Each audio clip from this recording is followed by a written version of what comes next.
สวัสดีครับคุณผู้ฟังทุกท่านนะครับขอต้อนรับทุกท่านนะครับเข้าสู่รายการนะครับร้อยเรื่องราวข่าวสารเมืองแป่นะครับในช่วงเกษตรแป่จนคุยนะครับทางสถานีวิทยุกระจายเสียงแห่งประเทศไทยนะครับระบบ FM ความถี่ 91.0 เมกะเฮิรตซ์นะครับออกอากาศทุกวันจันทร์นะครับตั้งแต่เวลา 11 นาฬิกาถึงเที่ยงนะครับและทางออนไลน์นะครับทาง Facebook Live นะครับของสวท.แพร่นะครับซึ่งวันนี้นะครับตรงกับวันจันทร์ที่ 16 มีนาคม 2569 นะครับกับผมนะครับเกษตรดีมนะครับนายกีตภาสจันจีนานะครับนักวิชาการส่งเสริมการเกษตรชำนาญการนะครับจากกลุ่มยุทธศาสตร์และสารสนเทศนะครับสำนักงานเกษตรจังหวัดแพร่นะครับซึ่งเป็นผู้ดำเนินรายการในวันนี้นะครับซึ่งตลอด1ชั่วโมงต่อจากนี้นะครับท่านคุณผู้ฟังทุกท่านนะครับจะได้พบกับข่าวสารความเคลื่อนไหวและสาระดีๆนะครับด้านการเกษตรนะครับจากสำนักงานเกษตรจังหวัดนะครับและก็สำนักงานเกษตรอำเภอนะครับที่จะได้นำมาประชาสัมพันธ์ให้กับคุณผู้ฟังทุกท่านนะครับได้รับรู้รับทราบกันนะครับซึ่งวันนี้เรามีแขกนะครับพิเศษนะครับเป็นเจ้าหน้าที่ส่งเสริมการเกษตรนะครับจากสำนักงานเกษตรอำเภอเด่นใจนะครับจำนวน1ท่านนะครับที่ให้เกียรติมาร่วมพูดคุยในวันนี้นะครับขอแนะนำนะครับ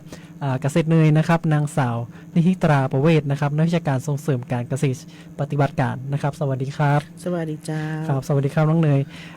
ในวันนี้นะครับทางสำนักงานเกษตรจังหวัดแพร่และก็สำนักงานเกษตรอำเภอเด่นใจนะครับเราก็จะมาพูดคุยนะครับในประเด็นนะครับหลักๆ2เรื่องก็คือในเรื่องของหนอนเจาะเมล็ดทุเรียนแล้วก็ในเรื่องของในช่วงการฤดูแล้งนี้นะครับเราจะเตรียมตัวอย่างไรนะครับในการปลูกพืชให้อยู่รอดนะครับซึ่งเริ่มกันที่เรื่องแรกก่อนนะครับเนาะในเรื่องของหนอนเจาะเมล็ดทุเรียนเนี่ยซึ่งเราจะคงอยู่แล้วว่าอำเภอเด่นใจนะครับของจังหวัดแพร่เขาเนี่ยเป็นแหล่งที่ผลิตทุเรียนที่สำคัญของจังหวัดนะครับเนาะซึ่งมีประมาณเท่าไหร่ครับน้องหนึ่งตอนนี้ก็มีประมาณแบบมากกว่า10 ไร่เนาะเจ้าครับแทบจะเป็นแบบเขาห้องว่าเป็นแหล่งผลิตทุเรียนนักๆในจังหวัดแพร่เลยก็ได้เนาะเจ้าที่อำเภอห้วยไร่อำเภอตำบลห้วยไร่จะมีหลายพันไร่เนาะซึ่งเพิ่งได้พื้นที่แบ่งเพิ่มมาจากจังหวัดอุตรดิตถ์ก็เลยเพิ่มขึ้นไปแหมแม่นครับก็ปัญหาสำคัญนะครับของตอนนี้คือเกษตรกรผู้ปลูกทุเรียนก็คือในเรื่องของหนอนเจาะเมล็ดทุเรียนนะครับซึ่งมันจะมีผลต่อราคาแล้วก็การขายของเกษตรกรนะครับเนาะอยากจะให้น้องเนยเล่าว่าหนอนเจาะเมล็ดทุเรียนเนี่ยนะครับเนาะมันเป็นจะใดนะครับมันมาได้อย่างใดหรือว่าวิธีการจัดการนะครับที่เกษตรกรสามารถทำได้นี่จะทำอย่างไรนะครับช่วงนี้เนาะก็เท่าที่พ่อแม่พี่น้องฮู้เนาะว่าทุเรียนเนี่ยเริ่มเพิ่มผลผลิตแล้วนะเจ้าเริ่มเพิ่มผลผลิตเนี่ยเขาก็จะมีปัญหาเรื่องโรคพืชบ้างนะเจ้าหรือว่ามีแมลงที่เป็นนะเจ้าในการที่เข้าทำร้ายทุเรียนนะเจ้าคือเขาเนี่ยทำให้ผลผลิตตกต่ำนะเจ้าการวันนี้เนี่ยที่เกษตรอำเภอเด่นใจเนี่ยเป็นห่วงเนาะเปิดก็เลยมาเสนอเรื่องหนอนเจาะเมล็ดทุเรียนนะเจ้าหนอนเจาะเมล็ดทุเรียนเนี่ยมันก็จะมีหลายนะเจ้าเนาะมีทั้งหนอนลูหนอนใต้หรือว่าหนอนมาเลนะเจ้าลักษณะของตัวหนอนเนี่ยนะเจ้ามันเป็นมันเกิดมาจากผีเสื้อกลางคืนเนาะก็คือผีเสื้อกลางคืนเนี่ยจะมีลักษณะสีน้ำตาลอมเทามีจุดสีขาวเจ้าแล้วกับบนสันหลังอกเนี่ยก็จะมีจุดใหญ่ที่ขอบปีกอย่างน้อย3จุดนะเจ้าแล้วก็เป็นจุดเล็กที่มุมปีกอีก 1-3 จุดนะเจ้าลักษณะของหนอนก็จะมีสีม่วงอมแดงเมื่อหนอนเต็มที่นะเจ้าเขาก็จะหู้ได้อย่างไรนะเจ้าเนาะว่าหนอนเนี่ยทุเรียนของเขาเนี่ยเข้าทำลายถูกเข้าทำลายนะเจ้าเนาะก็คือผลที่เรียนที่ถูกหนอนเจาะเนี่ยจะบ่สามารถสังเกตได้เลยจากลักษณะภายนอกเนาะเพราะว่าหนอนเจาะเข้าไปในผลทุเรียนจะอาศัยคือกัดกินภายในเมล็ดโดยมันก็จะถ่ายหมูหรือว่าถ่ายขี้ออกมาปะปนกับเนื้อทุเรียนนะเจ้าจนกระทั่งเมื่อหนอนโตเต็มที่เจ้าพร้อมเข้าดักแด้นะคะมันถึงจะเจาะเปลือกเป็นรูเพื่อออกมาและทิ้งตัวลงบนพื้นดินเพื่อเข้าไปในดักแด้ในดินแหมเกษตรกรเนี่ยก็จะไม่เห็นตอนที่รูหนอนซึ่งรอบๆนะจะรอบปากรูจะมีขุยสีขาวผลสีส้มติดอยู่เนาะผลที่ถูกทำร้ายจากหนอนเนี่ยนะเจ้าก็จะมันก็จะมาพบตัวหนอนตรงไหนแล้วเนาะเพราะว่ามันออกมาแล้วนะเจ้าเสื้อออกไปแล้วใช่แล้วเจ้าบางครั้งนะเจ้าพวกความเสียหายมาเก็บเกี่ยวผลผลิตเรียบร้อยแล้วหลังจากนั้นก็มีนะเจ้าผลจากการเข้าทำร้ายของหนอนทุเรียนเนี่ยเจ้าทำให้ทุเรียนเสียคุณภาพนะเจ้าบ่สามารถขายเนื้อทุเรียนได้ สดใดนะเจ้าทำให้สูญเสียราคาเนาะเจ้า ครับซึ่งในตอนนี้เนี่ยทางบ้านเพื่อนบ้านเราคือจังหวัดอุตรดิตถ์เนี่ยพบการระบาด ใช่ ค่อนข้างจะหนักนะครับแต่ว่าในจังหวัดแพร่เนี่ยยัง บ่พบแต่เฮากับอู้กันเพื่อเตือนกันไว้ก่อน เตือน เนาะ ไว้ก่อนนะครับเพื่อป้องกันก่อนนะครับเนาะ เจ้า ครับ สำหรับลักษณะการเข้าทำลายของหนอนนะเจ้ามันก็จะมีผีเสื้อเนาะที่เขาบอกว่ามันเป็นผีเสื้อที่มันเป็นตัวพาหะเนี่ยเนาะเจ้ามันจะมาวางไข่บนเปลือกผลทุเรียนก่อน ครับ ในระยะผลอ่อนช่วงผลอ่อนเลยนะเจ้าที่เมล็ดภายในเนี่ยเริ่มแข็งละอายุผลก็คือประมาณ1 สัปดาห์เนี่ยจะตีนอนผีเสื้อเนี่ยจะไปวางไข่เนาะ ครับ พอวางไข่แล้วนะ2-3 วันหนอนจะเริ่มฟักออกมาละจากไข่ก็จะเจาะเข้าไปภายในเมล็ดเนาะเจ้าเนาะมันเป็นตัวหนอนเนาะมันก็จะมีฟันเจาะเข้าไปเนาะซึ่งรอยก็จะสังเกตได้ยากเนาะเพราะว่ามองเห็นไม่ได้ตาเปล่าอยู่ละพอหนอนโตเต็มที่อายุ30 ถึง 40 วันนะเจ้าจะเจาะรูออกจากผลเพื่อเข้าไปดักแด้ในดินที่ชื้นโดยปกติแล้วนะเจ้าระยะดักแด้ก็ใช้เวลานานประมาณ 1-9 เดือน ถ้าฝนตกชุกก็จะเป็นตัวกระตุ้นให้ตัวเต็มใบเนี่ยออกจากดักแด้เร็วขึ้นเนาะ ครับ ยิ่งถ้าฝนตกเนี่ยนะเจ้าก็เนี่ยแล้วมีตัวหนอนเนี่ยกัดกินอยู่เนี่ยมันก็จะง่ายขึ้นผลทุเรียนเน่าแล้วก็ร่วงนะเจ้าซ้ำก็ถือมีเชื้อรานะเจ้าจะเข้าทำลายซ้ำไปแหมเนาะจ้ะ อืมครับนอกจากจะเป็นตัวทำลายแล้วยังจะพาเชื้อโรคตัวอื่นเข้ามา ใช่เจ้ ทำลายทุเรียน ก็ เพิ่ มั ม น แถม ซ้ำซ้อนกัน ครับ เนาะเจ้าแล้วเขามีวิธีป้องกันหนอนเจาะทุเรียนอย่างไรนะเจ้าสำหรับเกษตรก็จะแนะนำให้เกษตรกรผู้ปลูกทุเรียนนะเจ้าเฝ้าระวัง แล้วก็หมันสำรวจทุเรียนอย่างสม่ำเสมอ ครับ ใช้วิธีการป้องกันกำจัดหนอนเมล็ดทุเรียนนะเจ้าด้วยวิธีการผสมผสานนะเจ้าเบอร์ห่อ IPM อย่างนี้เนาะ ครับ ตั้งแต่ระยะการพัฒนาผลอ่อน ซึ่งเป็นช่วงที่มีความเสี่ยงที่หนอนเจาะเมล็ดทุเรียนนะเจ้าจะเข้าไปวางไข่หากพวกการทำร้ายสามารถแจ้งสำนักงานเกษตรอำเภอนะเจ้าหรือสำนักงานเกษตรจังหวัดใกล้บ้านท่านนะเจ้าเพื่อหาแนวทางกำจัดก่อนเกิดระบาดรุนแรงเนาะถ้าระบาดรุนแรงขึ้นมามันเสียหายดับเศรษฐกิจมันก็เขาจะได้มันก็จะเอาคืนไม่ยากเนาะ ครับ วิธีการป้องกันนะคะเจ้าติเกษตรจะอยากแนะนำก็คือหนึ่งนะเจ้ามันสำรวจติดตามสถานการณ์หนอนเจาะเมล็ดนะเจ้าตรวจดูตัวเต็มไว้ของหนอนเจาะเมล็ดโดยใช้กับดักแสงสีไฟสีน้ำเงินดำเจ้าแบ็กบูไลท์แทรปนะเจ้าวางตั้งแต่3 ทุ่มล่อตัวเต็มไว้มาทำลาย หากมีฝนตกหนักติดต่อกัน 2-3 วันเนี่ยควรตรวจดูทุกวัน หากพบรอยทำร้ายของหนอนใจไหม้หรือลวดแข็งเจ้าเคลียร์ตัวหนอนออกมาทำร้ายนะเจ้า2นะเจ้าห่อผลทุเรียนโดยใช้ถุงมุ่งไนลอนถุงลีเมหรือถุงพลาสติกสีขาวขุ่นที่เจาะรูบริเวณขอบหลังเพื่อให้น้ำหยดระบายออกมา จะสามารถช่วยป้องกันผีเสื้อตัวเต็มไว้มาวางไข่ได้นะเจ้า โดยเริ่มห่อตั้งแต่ผลทุเรียนที่มีอายุ6 สัปดาห์เป็นต้นไป ก่อนห่อผลนะเจ้าเขาก็ต้องป้องกันกำจัดเพี้ยแป้งตัวเนาะเพราะว่ายังหนอนทุเรียนก็ไม่ได้เป็นของไม่ได้เป็นศัตรูพืชตัวเดียวนะเจ้าตีย่าให้ผลผลิตเสียหายนะเจ้าก็มีเพี้ยแป้งเนาะ ครับก็คือทำความสะอาดผลทุเรียนให้สะอาดก่อน เจ้า นะครับก่อนที่จะห่อเนาะถ้าเรามาทำความสะอาดถ้าห่อไปทั้งนั้นอาจจะมีตัว รอย อื่น ใช่ อยู่ทั้ง อาจจะโดนเบิ่น ครับทั้งไข่นอนทั้งเพี้ยแป้งอะไรอย่างอยู่ในหันแล้วก็ห่อไปห่อกับโมโหแล้วมันก็จะเติบโตอยู่ในหันนะครั ใช่เจ้า คือเกิดความเสียหายได้นะครับ สามนะเจ้าก็รักษาสวนนะเจ้าให้สะอาดอยู่เสมอนะเจ้าเมื่อพบผลที่ถูกทำร้ายเนี่ยหรือผลลวงในส่วนที่มีการระบาดของหนอนเนี่ยควรเก็บผลลวงไปเผาทำลายทิ้งนอกสวนเลยเจ้า เพราะว่าเนื่องจากทุเรียนลวงมานานเนี่ยหากมีหนอนอยู่ภายในผลน่ะหนอนน่ะก็จะเจาะรูออกมา เพื่อเข้าไปดักแด้อยู่ในดินแหม ครับ แล้วจะอาจจะก็จะโดน ซ้ำไปเรื่อยๆนะเจ้าไปถ้าเขากำจัดทิ้งด้วยการเผาทั้งนอกเนี่ยมันก็จะช่วยป้องกันในระดับหนึ่งเนาะ ครับ ข้อ4เนี่ยเจ้าก็คือตัดแต่งผลทุเรียนที่มีจำนวนมากเกินไปนะเจ้าคือตัดแต่งผลที่ติดกันเป็นคู่ๆเนี่ยหรือบ่สมบูรณ์ออกไปเพื่อป้องกันการวางไข่ของผีเสื้อนะเจ้าว่าเจ้าใจกระดาษแข็งหรือกาบมะพร้าวหรือกิ่งไม้ขั้นผลที่สมบูรณ์ติดเป็นคู่ เพื่อป้องกันการวางไข่ของผีเสื้อและจับตัวหนอนมาทำลายนะเจ้าข้อสุดท้ายก็คือ ถ้าสุดท้ายลำแบบวิธี ตั้งข้างเกษตรกรรมข้างชีววิทยาบ่ได้แล้วก็ต้องมาอาศัยเคมีละ ครับ ก็ต้องเป็นใช้สารเคมีป้องกันนะเจ้าเมื่อพวกตัวเต็มไว้ระบาดก็อาจจะใช้เช่นนะคะบริว 85% นะเจ้าอัตรา50มิลลิลิตรหรือเดทาเมทริน15มิลลิลิตรนะเจ้าหรือแลมบาไซฮาโทริน แลมด้าไซฮาโลทินครับเนาะครับ เจ้า ครับ โดยเลือกชนิดใดชนิดหนึ่งผสมน้ำ20 ลิตรนะเจ้าห่างกัน1สัปดาห์งดฉีดพ่นสารเคมีก่อนเก็บเกี่ยวอย่างน้อย14 วันนะเจ้าเพื่อป้องกันสารตกค้างนะเจ้า ครับเนาะก็มันจะมีวิธีที่เกษตรกรในพื้นที่นิยมทำเป็นวิธีก็คือในใจอันนี้ใจกับน้ำตาลนะครับเนาะมาล่อผีเสื้อกลางคืนนะครับ ครับ ล่อตัวเต็มไว้เนาะอันนี้จะช่วยในการแปลก็คือเขาใช้ขวดพลาสติกขวดน้ำดื่มเขานั่นแหละครับธรรมดาเนาะแล้วก็เอากับน้ำตาลนะครับแล้วก็เอาใส่ข้างในแล้วก็เจาะหูไว้แล้วก็เอาไปห้อยภายในสวนนะครับอันนี้ก็จะสามารถล่อตัวเต็มไว้ของผีเสื้อกลางคืนได้นะครับตัวหนึ่งก็คือเขาเป็นการลดต้นทุนตัวนะครับเนาะนี่วิธีง่ายๆนะครับเนาะแล้วก็ปลอดภัยตัวนะครับสามารถลองเอาไปใจได้ว่ามันจะดักติดก่อนนะครับเนาะเอาลองไปใจได้นะครับสำหรับเกษตรกรที่ปลูกทุเรียนนะครับเนาะ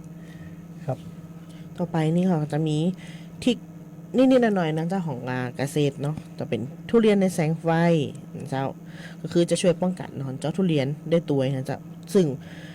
มันช่วยยังไงเนี่ยเจ้าก็คือทุเรียนในแสงไฟเนี่ยของห้องเป็นภูมิปัญญาพื้นบ้านเนาะที่พบโดย ครับ เกษตรกรผู้ปลูกทุเรียนในจังหวัดยะลา ครับ นะเจ้าเป็นการใช้แสงไฟจากหลอดไฟไล่ผีเสื้อหนอนเจาะเมล็ดทุเรียนนะพบว่าได้ผลดีนะเจ้า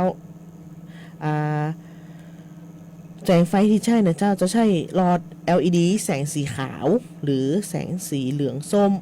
ซึ่งมีประสิทธิภาพในการป้องกันมาแตกต่างกันเนาะและช่วงระยะเวลาที่เราควรจะเปิดไฟนะเจ้าก็จะเป็นช่วง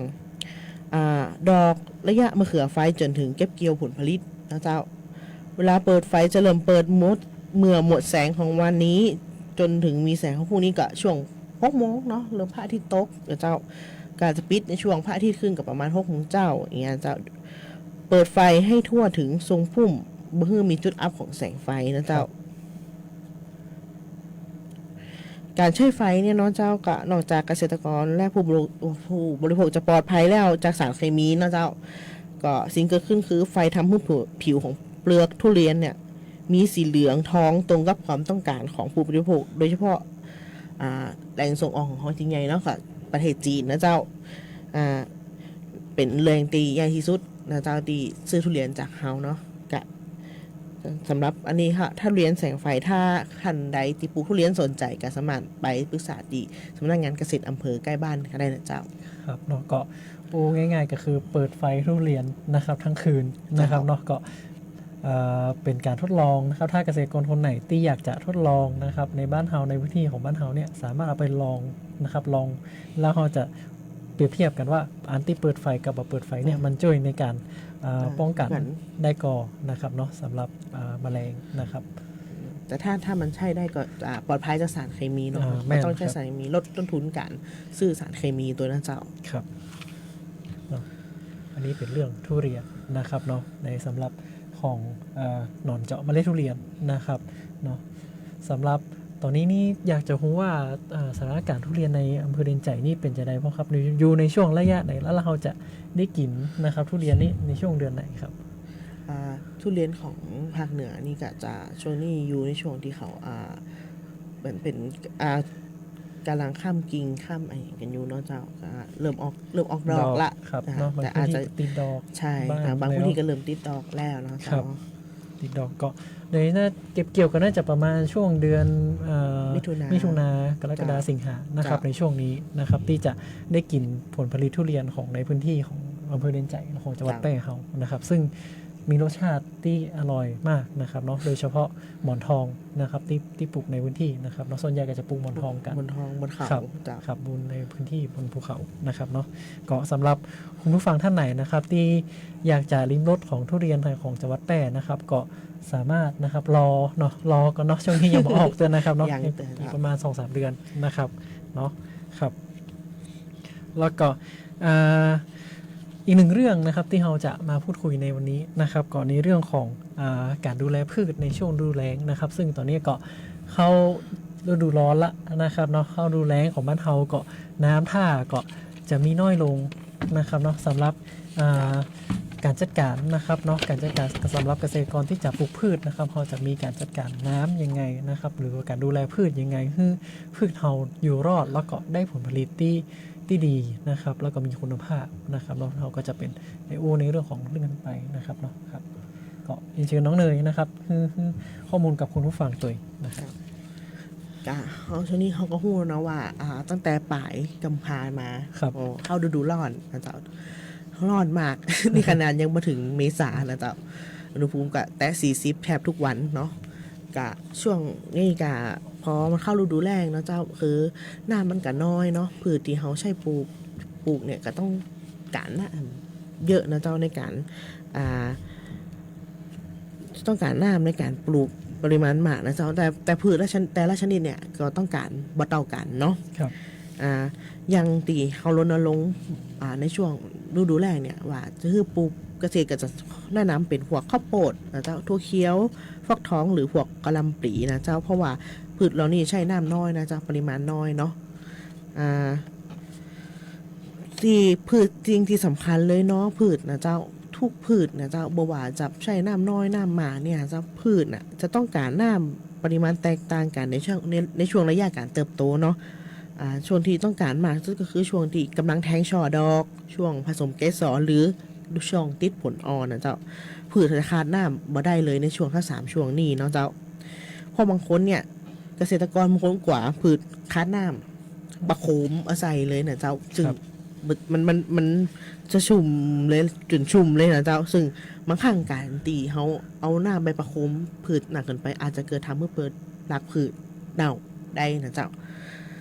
คือและใช่เปลืองน้ำนะเจ้าแล้วก็อาจจะเกิดแบบเชื้อราตัวมาตัวเนาะเพราะเชื้อรานี่ก็ต้องถ้ามีความชื้นนิดหน่อยก็มันก็จะเริ่มมีโรคขึ้นมาแล้วเนาะ ครับ ถ้าหากว่าแล้วพืชเนี่ยเขาควรจะแสดงว่าพืชเนี่ยมันขาดน้ำต้องการน้ำนะเจ้าก็สังเกตเอาเนาะว่าหน้าดินเนี่ยมันชื้นกอหรือว่ามันแตกมันแห้งจนแตกกอหรือว่าพืชมีเหี่ยวกอหรือใบพืชนี่มันแบบว่าขึ้นมาแล้วมีต้นกล้าที่มันขึ้นมาแล้วมันเหี่ยวกออย่างเงี้ยนะเจ้าก็สังเกตเนาะแล้วก็เวลารดน้ำเขาก็บอกควรจะรดในช่วงกลางวันเนาะก็เหมือนเอาน้ำเดือดๆน่ะน้ำร้อนๆน้ำไปฮดพืชพักสวนครัวเขาเนี่ยเจ้าพืชกระห้อนเนาะก็เหมือนเฮานะเจ้าเฮาโดนน้ำร้อนนะจะแค่แบบว่าล้างมือช่วงกลางวันยังห้อนเลยพืชมันก็ห้อนเหมือนกันนะเจ้า ครับ กับว่าแนะนำให้ลดน้ำช่วงกลางวันเนาะให้การใช้น้ำอย่างประหยัดและคุ้มค่านะเจ้าก็คือเฮาควรจะลดน้ำบริเวณหลักพืชโดยตรงเลยนะเจ้าอย่างตีเฮาแนะนำกันก็คือจะเป็นพวกประเภทพืชลดน้ำแบบน้ำยศนะเจ้าเพราะว่ามันจะยศไปตรงบริเวณหลักพืชโดยตรงเลยเนาะมันก็จะทำให้เราประหยัดน้ำมันจะบ่ใช้น้ำเยอะเนาะ ก็คือใช้เป็นใช้ขึ้นกับพอเหมาะต่อการใช้ของพืชนะครับเนาะใบใช้น้ำมากเกินไปนะครับ เวลาเราน้ำที่เขาแนะนำนะเจ้าในช่วงหน้าแรงก็จะเป็นช่วงเช้านะเจ้าหรือว่าช่วงเย็นๆประมาณ6 โมงดีหลังพระอาทิตย์ตกอย่างนี้ก็ได้เนาะมันจะเป็นเหมาะสมมากกว่านะเจ้าเพราะว่าอุณหภูมิของน้ำมันจะบ่ร้อนเนาะ ครับ แล้วก็ช่วงหน้าร้อนเขาอาจจะหาวัสดุมาคุมดิน เช่นพวกฟางข้าวนะเจ้าหรือว่าแกบเซฟใบไม้เนี่ยเขาก็เอามาคุมใบนะเจ้าเพื่อป้องกันน้ำมันระเหยเนาะเวลารดน้ำไปถ้าแบบว่าบ่คุมน้ำอาจจะระเหยจากแดดส่องมาเนาะมันก็ระเหยขึ้นไปเร็วเนาะเพราะว่าแดดหน้าแรงหน้าร้อนก็คือร้อนนะเจ้าแดดแรงเนาะก็ตรงนี้ก็จะช่วยลดการระเหยของน้ำเนาะแล้วก็มันตัดแต่งกิ่งพืชที่เป็นพืชไม่ยืนต้นนะเจ้าตรงนี้ก็จะลดการระเหยของน้ำไปได้ดีเจ้า อันนี้ก็เป็นวิธีการนะครับดูแลพืชเฮาในช่วงหน้าแล้งนี้นะครับเนาะในการเพื่ออยู่รอดนะครับเนาะทั้งเป็นพวกพืชพักแล้วก็ไม้ผลไม้ยืนต้นนะครับเนาะเกษตรกรเป็นวิธีการง่ายๆเนาะที่เกษตรกรสามารถ เจ้า ทำได้ด้วยตนเองนะครับเนาะ เจ้าก็แล้วก็จะฝากแถมอยางหนึงเนาะช่วงนี้ก็นอกจากฤดูแล้งแล้วก็ตีวันที่11ที่ผ่านมาก็มีพายุ อายุฤดูร้อนเนาะ ครับ ก็มีการช่วงอย่างบางอำเภอกับปลูกข้าวโพดกับใกล้จะเก็บเกี่ยวแล้วนะมันก็มีฝนออกมาพอลมมามันกะด้วยความตีข้าวโพดมันออกแล้วออกฟักแล้วนะเจ้ามันกะ ครับ มันก็ล่มเจ้าก็ถ้าเกิดว่าเกิดวาตภัยของห้องเกิดวาตภัยหรือว่าพายุฤดูร้อนเนี่ยเนี่ยคือผลผลิตเฮาที่เขาจะเก็บเกี่ยวแล้วจะเสียหายเนี่ยก็สามารถไปติดต่อได้ตีสำนักงานเกษตรอำเภอใกล้บ้านได้นะเจ้าเพื่อเปิดไปประเมินเนาะว่าเสียหายโดยสิ้นเชิงก่อนนะเจ้าเพื่อรับการช่วยเหลือต่อไปเนาะเจ้าแต่ละทางเกษตรก็จะแนะนำว่าถ้าเมื่อติดตามพายุการเกิดพายุเนี่ยก็ต้องติดตามจากกรมอุตุนิยมวิทยานะว่าเปิ่นจะออกแจ้งเตือนอะไรอย่างถ้าเปิ่นออกแจ้งเตือนว่าจะมีพายุในช่วงนี้กะอยาคือพ่อแม่พี่น้องเนี่ยจะไปยังถ้ามีต้นไม้ใหญ่ๆกะไปค้ำเอาไม้ค้ำไว้นี่นะเจ้าเนาะเยอะๆหน้อยเพราะว่าเขาก็ว่าหัวลมเวลามันมามันจะแรงขนาดไหนถ้ามันจะแรงเหมือนวันที่11นี่กะลมเยอะเหมือนกันเจ้า ครับเนาะโดยเฉพาะไม้ผลไม้ยืนต้นนะครับเนาะ จ้ะ ทุเรียนอะไรอย่างต่างๆนะครับแล้วก็เพื่อเกษตรกรเตรียมตัวนะครับป้องกันไว้ก่อนนะครับก่อนที่ความเสียหายมันจะเข้ามานะครับเนาะครับก็สำหรับช่วงนี้นะครับเนาะเราก็อวยไปละ2เรื่องนะครับเราก็จะขอพักเบรกกันสักครู่นะครับเนาะเพื่อรับฟังสิ่งที่น่าสนใจสักครู่นะครับเดี๋ยวครึ่งหลังเรามาพูดคุยกันต่อในช่วงเกษตรแพทย์ชวนคุยครับ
อย่าตกเป็นเหยื่อซ้ำอีกครั้งแบงก์ชาติห่วงใยเตือนภัยการเงินย้ำอีกครั้งแบงก์ชาติโทร1213ครับกลับมา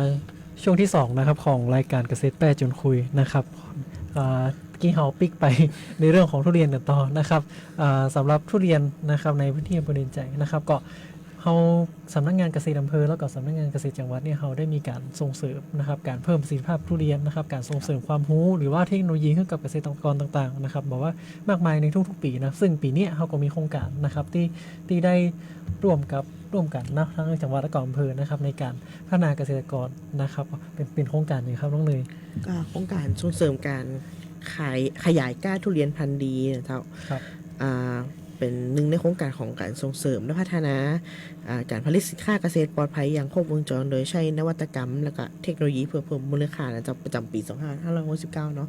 กับที่ผ่านมาก็ได้อบรมไป1 รอบเนาะ หนึ่งครั้งแล้ว 1 ครั้งแล้วนะเจ้าก็เดี๋ยวทางอำเภอเด่นใจก็จะได้อบรมร่วมกับจากสำนักงานเกษตรจังหวัดแล้วก็จะมีอำเภอเด่นใจอำเภอสูงเม่นอำเภอเมืองร้องนะเจ้าประมาณ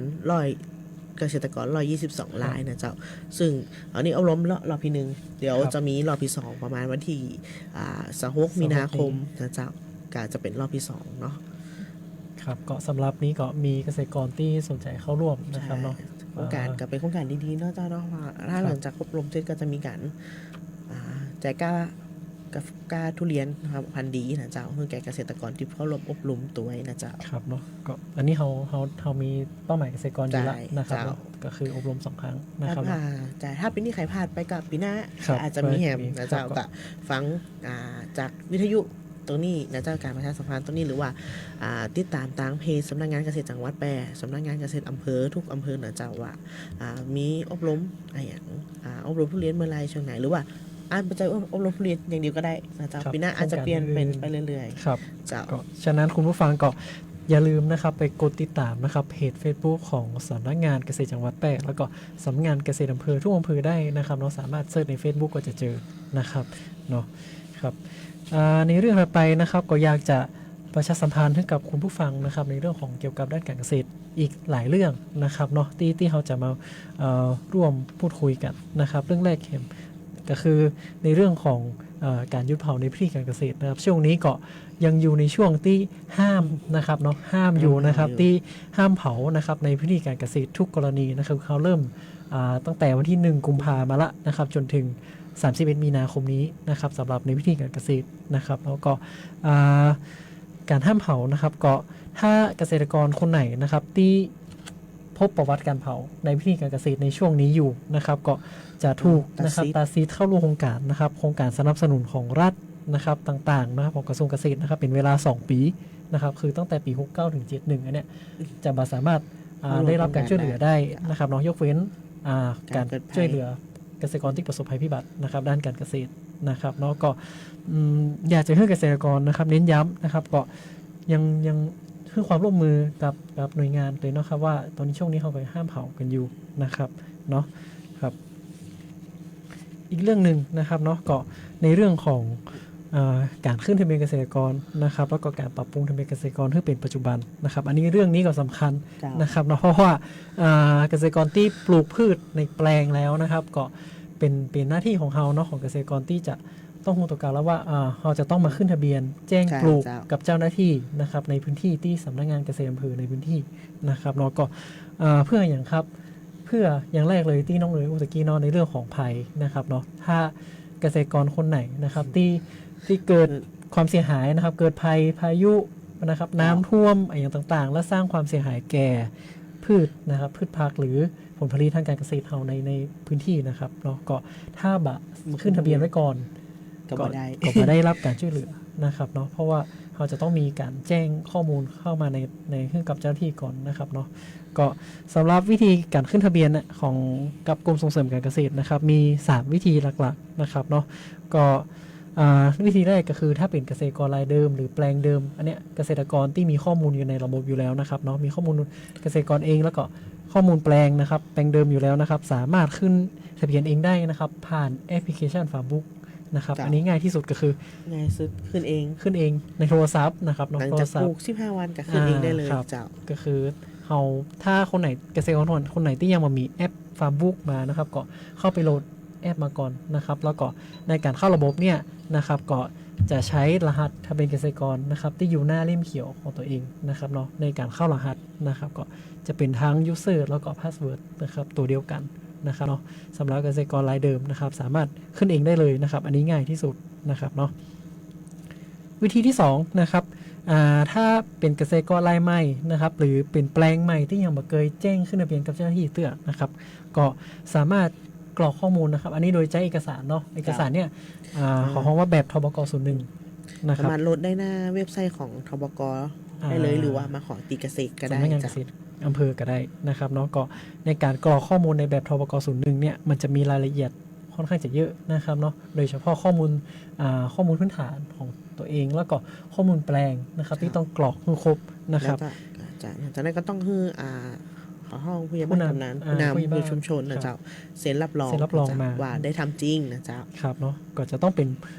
ผู้นำชุมชนในพื้นที่ตั้งแปลงนั้นๆนะครับเนาะก็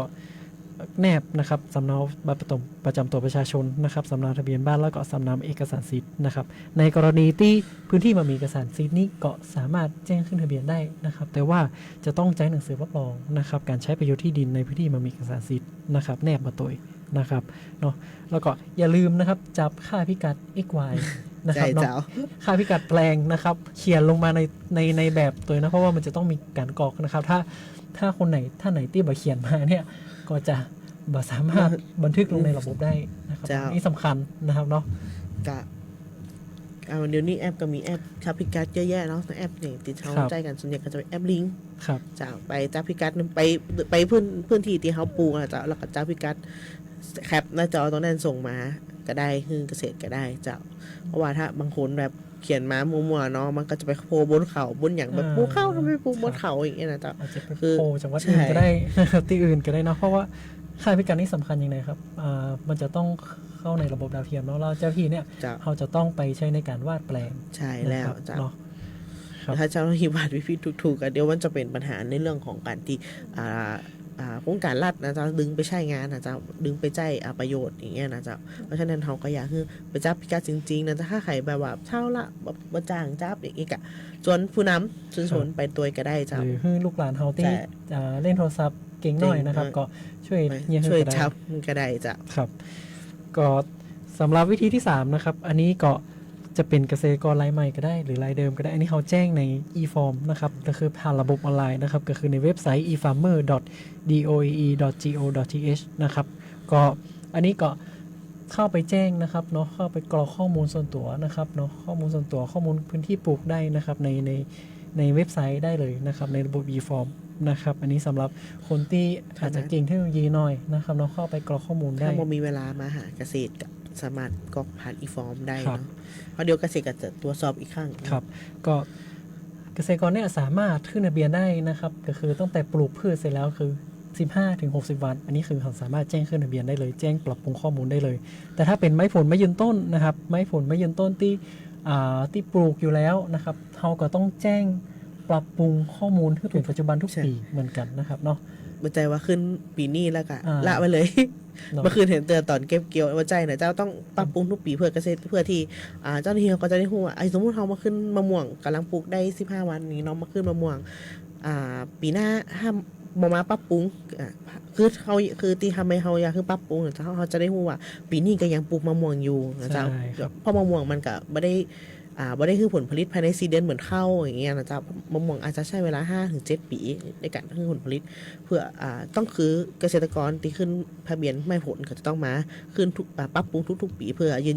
ให้เกษตรมีข้อมูลว่าคุณยังปลูกมะม่วงอยู่นะ10 ไร่นี่ก็ยังปลูกมะม่วงอยู่จนเก็บเกี่ยวแบบนี้ ครั เนาะ บก็คือถ้าสมมติว่าถ้ากลัวลืมก็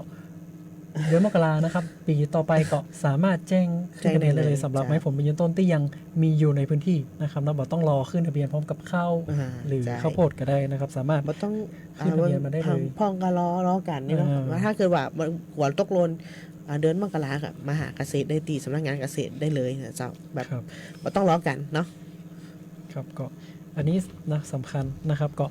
ถ้าท่านไหนที่ขึ้นทะเบียนมาก็จะได้รับสิทธิ์นะครับประโยชน์ต่างๆนะครับที่เข้าร่วมโครงการของรัฐเนาะ เจ้า โครงการต่างๆบอกว่าจะเป็นปีที่ผ่านมาก็จะมีในเรื่องของโครงการเข้าหน้าปีนะครับเนาะครับแล้วก็ลำไยนะครับเนาะตี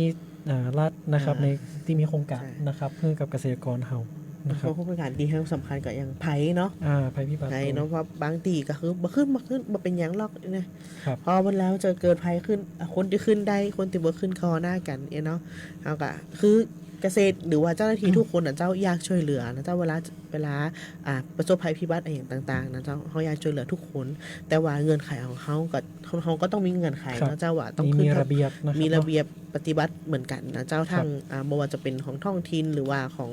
อบตหรือว่าของเกษตรเองก็คือต้องขึ้นทะเบียนเกษตรนะเจ้า ครับ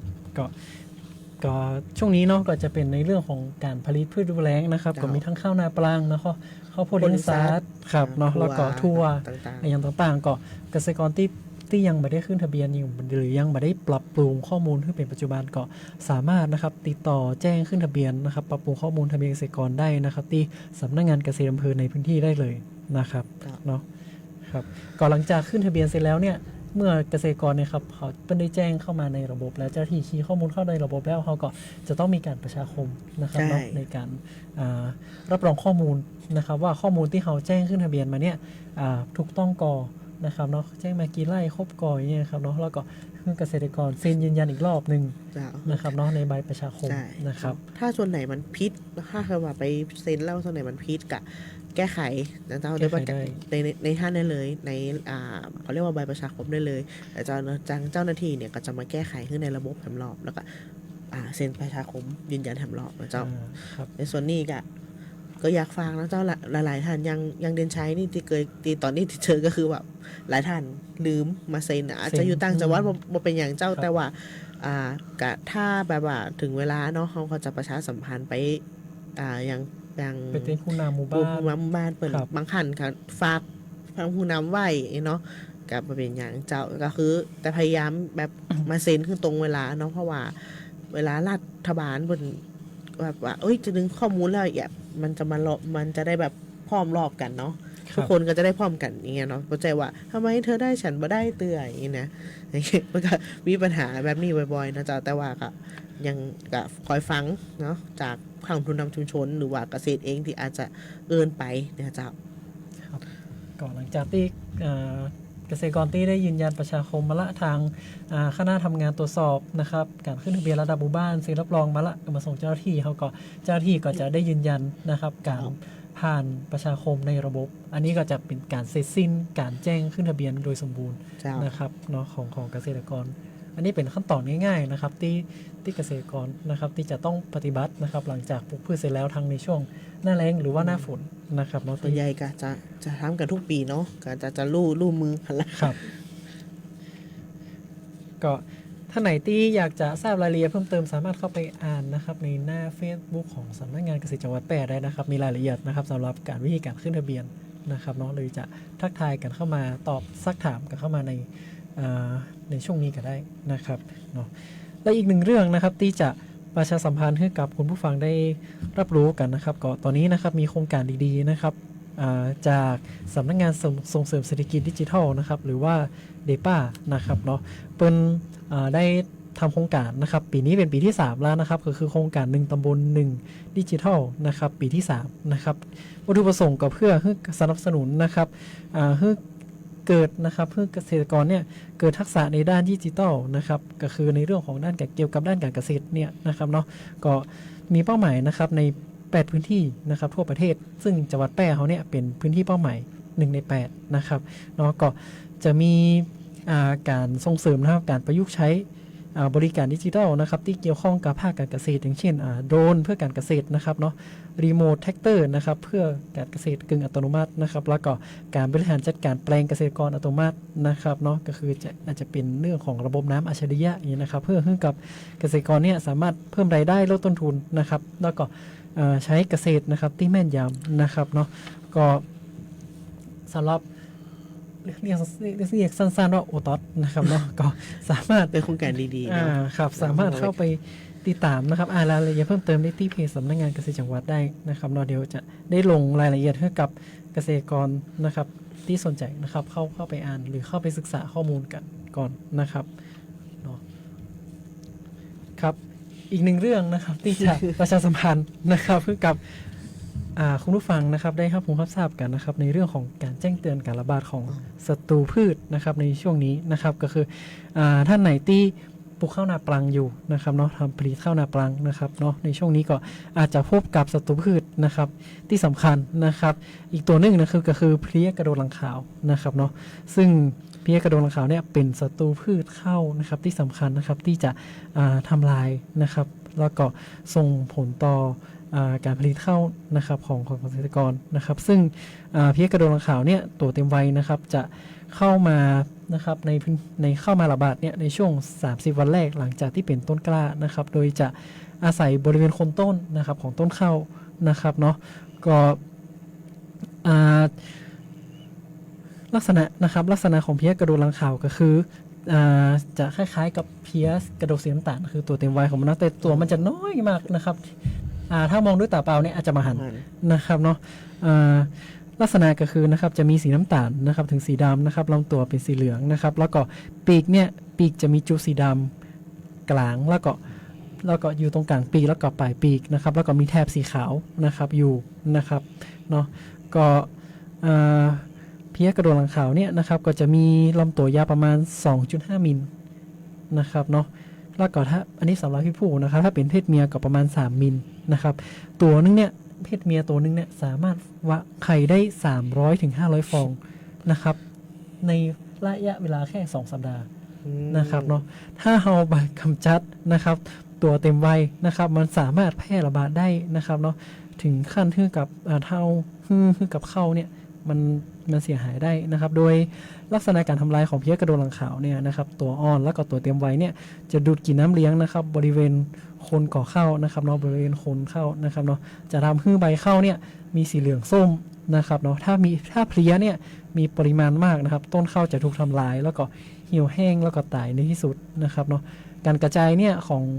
การระบาดนะครับก็จะค่อนข้างกระจายสม่ำเสมอนะครับเป็นพื้นที่กว้างนะครับเนาะซึ่งจะแตกต่างกับเพลี้ยกระโดดสีน้ำตาลนะครับถ้าเพลี้ยกระโดดสีน้ำตาลระบาดเนี่ยจะระบาดเป็นย่อมไปในนาข้าวเขาแต่ถ้าเป็นเพลี้ยกระโดดหลังขาวเนี่ยจะระบาดทั่วทั้งแปลงนะครับเนาะกระจายผลผลิตเสียหายเนาะจ้ะแมนครับก็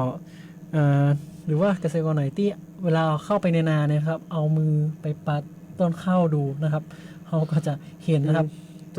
แมลงตัวเล็กๆนะครับที่มันบินออกมาเป็นเป็นฝูงเนี่ยอันนี้ก็คืออาจจะเป็นเพลี้ยกระโดดหลังขาวได้นะครับเนาะสำหรับวิธีการป้องกันกำจัดนะครับก็คือมีหลายวิธีนะครับก็คือเขาใช้วิธีผสมผสานนั่นแหละก็คือ IPM นะครับเนาะเริ่มตั้งแต่ในเรื่องของการฆาตกรรมนะครับการฆาตกรรมก็คือเลือกใจพันธุ์ข้าวที่ทนทานนะครับเนาะต้านทานต่อเพลี้ยกระโดดหลังขาวเช่นพันธุ์สุพรรณบุรี1นะครับสุพรรณบุรี60ชัยนาท1แล้วว่ากข31นะครับเป็นต้นนะครับเนาะหรือว่ากำจัดวัชพืชรอบๆแปลงครับทำแปลงให้สะอาดนะครับแล้วก็บะมีการขังน้ำนะครับเนาะควรจะควบคุมระดับน้ำในนาให้ดินพอเปียกแล้วก็ปล่อยขังทิ้งไว้กับให้แห้งเองก็คือเป็นการทำนาแบบเปียกสลับแห้งครับอันนี้จะช่วยในการลดการระบาดได้นะครับเนาะ2ก็คือการใช้วิธีโกนนะครับก็คือมันสำรวจนะครับเข้าไปสำรวจแปลงนาเข้าไปบ่อยนะครับหรือว่าเข้าไปตรวจนับอย่างนะครับถ้ามีการระบาดมากก็อาจจะมีการใช้วิธีอื่นเพิ่มเข้ามานะครับแล้วถ้าพบกลุ่มไข้นะครับก็สามารถเก็บอันนี้เอาไข่ไปทำลายได้นะครับเนาะหรือว่าการใช้วิธีทางฟิสิกส์ก็คือในใช้การกำลังแสงไฟนะครับเนาะเพื่อล่อตัวเต็มวัยนะครับมาทำลายนะครับส่วนชีววิธีนะครับก็เป็นวิธีที่เราทางกรมส่งเสริมได้ส่งเสริมกันอยู่ก็คือในการใช้สารชีวพันธุ์ในการกำจัดนะครับเนาะว่าจะเป็นเชื้อราบิวเรียนะครับหรือว่าราขาวเนี่ยใช้อัตรานะครับ250 กรัมต่อน้ำ20 ลิตรนะครับแล้วก็เชื้อราเมตาไลเซียมนะครับใช้อัตรา250 กรัมต่อน้ำ20 ลิตรเหมือนกันนะครับก็คือเราเลือกใช้ตัวใดตัวหนึ่งจะเป็นบิวเรียหรือเมตาไลเซียมก็ได้นะครับเนาะก็ผสมน้ำแล้วก็พ่นนะครับในช่วงที่มีความชื้นสูงนะครับเนาะแล้วก็พ่นให้กับ สัมผัสกับตัวแมลงมากที่สุดนะครับเนาะสำหรับการใช้วิธีอีกหนึ่งวิธีก็คือการใช้แมลงศัตรูทางธรรมชาตินะคือใช้แมลง กินแมลง ใช่ครับก็อย่างเช่นอนุรักษ์ก็คือเป็นการอนุรักษ์แมลงธรรมชาติอย่างเช่นมูลเขียวดูดไข่แล้วก็หรือว่าแมลงปอเข็มนะครับหรือว่าด้วงดินคอยาวอันนี้ก็จะเป็นแมลงที่ไปกินนะครับเพี้ยนะครับเพี้ยกระโดดหลังขาวนะครับแต่ถ้าวิธีที่อู้มาแล้วมัน จุดๆละ บ่ได้นะครับเนาะ จริงๆก็ต้อง ควบคุมบ่ได้ ใช้วิธีสุดท้ายของ แล้ เขา ววิธีสุด ละ ท้ายก็คือในการใช้ ใช้ สารเคมีนะครับในการกำจัดนะครับคือถ้าระบาดมากนี่นะถ้าเราแบบบัตันละนี่นะครับเนาะ บ่สามารถใช้วิธีอื่นๆได้ละ ครับ ต้องวิธีสุดท้าย ครับ สารเคมีเท่านั้น ก็จะมีที่แนะนำก็คือในเรื่องของสารเคมีเนาะก็จะมีในช่วงถ้าระยะถ้าเราก็ดูช่วงระยะของต้นข้าวเฮา ครับ แล้วกันนะว่าเราจะใช้ตัวไหนนะครับก็คือถ้าระยะหลังวันเข้านะครับถึง40วันเนี่ยก็สามารถใช้กลุ่มนะครับกลุ่ม 3A เนาะก็จะมีอีโทเฟนฟอกนะครับอีโทเฟนฟอกนะครับ 20% นะครับหรือว่าถ้าเป็นระยะเข้าแต่กอเต็มที่นะครับก็คือ41วันถึง60วันเนี่ยจะใช้ไดโนทิฟูแลนก็ได้นะครับ 10% นะครับหรือว่าถ้าเป็นระยะตั้งท้องถึงออกรวงก็คือ60-80วันเนี่ยเราจะใช้ไพมีโทซีน 50% ก็ได้หรือว่าไดโนทิฟูแลน 10% ก็ได้ก็เราก็พยายามใช้สลับนะครับกลุ่มยากันนะครับเพื่อ ที่มันทีเพียจะว่าได้เพราะว่า ลดการต้านทาน ต้านทานนะจ๊ะ ของเพี้ยกระโดดหลังขาวนะครับ กับพยายามใจวิธีลักๆเคตกรรมชื่อว่าวิธีก่อนแล้วกันแต่ว่า ถ้ามันสุดท้ายแล้วแบบว่ามันเยอะเกินจนควบคุมไม่ได้ค่อยมันใช้วิธีเคมีนะจ๊ะ ครับครับสำหรับวันนี้ก็ ได้อู้กันหลากหลายเรื่องแล้วของสำหรับในเรื่องของช่วงเกษตรแป้จนคุยนะครับก็ช่วงนี้ก็เข้ามาสู่ช่วงท้ายของรายการละนะครับเนาะก็ใกล้เตียงละนะครับก็ทางท่านผู้ฟังท่านไหนวันนี้น่าจะมามีการทักทายเข้ามานะครับเนาะถ้ามีคำถามก็สามารถสอบถามเข้ามาทาง Facebook Live ก็ได้นะครับเนาะพิมพ์เข้ามาก็ได้นะครับเนาะก็ถ้าจะมามีนะครับเนาะ แต่ว่ามีอย่างละ ครับก็วันนี้นะครับก็ขอขอบคุณนะครับทางเจ้าหน้าที่จากสำนักงานเกษตรอำเภอเดียนใจนะครับที่ได้เข้ามาร่วมอู้เอ่ยแล้วก็ประชาสัมพันธ์นะครับแล้วก็แจ้งเตือน แจ้งเตือนนะครับสำหรับเกษตรกรนะครับเนาะในหลากหลายเรื่องราวต่างๆนะครับเนาะถ้าคุณผู้ฟังท่านไหนนะครับที่ต้องการติดต่อสอบถามข้อมูลด้านการเกษตรนะครับสามารถติดต่อนะครับได้ที่สำนักงานเกษตรจังหวัดแพร่หรือว่าสำนักงานเกษตรอำเภอใกล้บ้านได้นะครับสำหรับวันนี้นะครับรายการของช่วงเกษตรแพร่ชวนคุยนะครับได้หมดลงแล้วนะครับก็พบกันใหม่นะครับในวันจันทร์หน้านะครับตั้งแต่เวลา 11 โมงนะครับถึงเที่ยงนะครับก็วันนี้นะครับก็ลาคุณผู้ฟังไปก่อนนะครับสวัสดีครับ สวัสดีจ้า มาโลดแอปเกษตรฝั่งมุกลาลาลาลาลาลาลาลามาโลดแอปเกษตรฝั่งมุกแอปเกษตรฝั่งมุกแอปเกษตรฝั่งมุก